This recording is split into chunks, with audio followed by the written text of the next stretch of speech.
பேரு சபரிதாஸ் மேடம். சபரிதாஸ். எப்படி அவங்கள மீட் பண்ணீங்க? எப்படி கல்யாணம் பண்ணீங்க? இது எக்ஸ்போர்ட்டில் வேலை செஞ்சிருந்தேன் மேடம். அப்போ தான் பழக்கம் அவங்களுக்கு. உங்க வீட்டில் யாரெல்லாம் இருக்காங்க? எங்கள் வீட்டில் இருக்கிறாங்க மேடம். ஆனால் சொல்லிக்கிற மாதிரி இல்லை மேடம். அவங்க ஒரு ஃபேமிலி தனித்தனியாக இருக்காங்க. என்னை என்ன எனக்கு வரும்னு கேட்டுக்க மாட்டாங்க வந்தாங்கன்னா. அப்படியா? ஆமாம், வருவாங்க பார்ப்பாங்க. அம்மா அப்பா? அம்மா அப்பாலாம் இறந்துட்டாங்க. அவங்க இருக்கும்போது பார்த்தாங்க?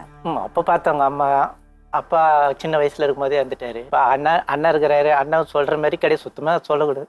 சுத்தமாக இன்னும் பார்க்கறது கிடையாது. ஒரு அக்கா இருக்காங்க.